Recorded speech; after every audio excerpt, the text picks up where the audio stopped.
আসসালামু আলাইকুম রহমতুল্লাহ। RRT Bangla news, সাথে আছে আমি শাহবাজ। 16 জুলাই 2024। শুরুতে খবরের শিরোনাম। আরসা সন্ত্রাসীরা হত্যা করল রোহিঙ্গা জাতির জন্য নিবেদিত প্রাণ এবং কল্যাণকামী উকাটাবুলুকে। আরসার কমান্ডার আফসার একুইপাড়ার রহমতুল্লাহ আফসার, মৌলভী আব্দুর রহমান এবং আব্দুল নামক 4 সন্ত্রাসী উকাটাবুলুকে হত্যা করেছে। যে উকাটাবুলু রোহিঙ্গাদের জন্য নিবেদিত প্রাণ হয়ে কাজ করে আসছিল, সবসময় রোহিঙ্গাদেরকে সহায়তা মদত করে আসছিল।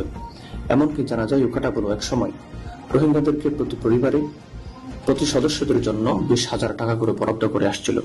যখন নাকি রোহিঙ্গাদেরকে দেশ বিদেশ থেকে কোনো সহায়তা করা হচ্ছিল না, তখনই তাদের পাশে দাঁড়িয়ে কাজ করে যাচ্ছিল এবং তাদেরকে সহায়তা করছিল উকাটাবুলু। সেই উকাটাবুলুকেই হত্যা করলো আরসা সন্ত্রাসীরা। উকাটাবুলু সম্পর্কে মংডু থেকে আগত একজন রোহিঙ্গা বলেন, শামসুল আলম নামক রোহিঙ্গা, তিনি আসার সময় যে ঘটনা ঘটেছিল সে বর্ণনা দিতে গিয়ে তিনি বলেন, তারা যখন মংডু থেকে বাংলাদেশের উদ্দেশ্যে চলে আসছিল আরকান থেকে, তখন তাদেরকে আটক করে ফেলেছিল সন্ত্রাসী গোষ্ঠী AA। তাদের কাছ থেকে রক্ষা পাওয়ার কোনো উপায় ছিল না। তারা সবসময় তাদেরকে হত্যা করার হুমকি দিয়ে যাচ্ছিল।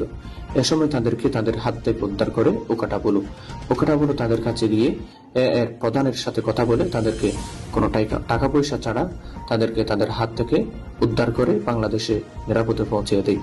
এমন নিবেদিত প্রাণ রোহিঙ্গাদের জন্য কাজ করে যাওয়া উকাটাবুলুকে হত্যা করেছে আরসা সন্ত্রাসীরা। আরসা সন্ত্রাসীরা 2016 সাল থেকে রোহিঙ্গাদেরকে নিরাপত্তা এবং আশ্রয় দেওয়ার কথা বলে, তাদেরকে দেশে ফিরিয়ে নেওয়া যাওয়ার কথা বলে কোনো কাজ করে যাচ্ছে না।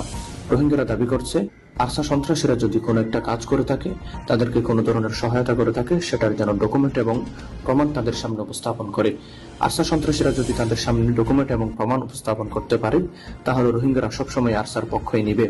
কিন্তু আফসোসের বিষয় হলো, আরসা সন্ত্রাসীরা রোহিঙ্গাদের জন্য কোনো সময় কোনো কিছুই করেনি, একথা রোহিঙ্গাদের কাছ থেকে জানা যায়। এজন্য রোহিঙ্গাদের মধ্যে অবস্থানকারী আরসা সন্ত্রাসীদেরকে উৎখাত করে দেওয়ার জন্য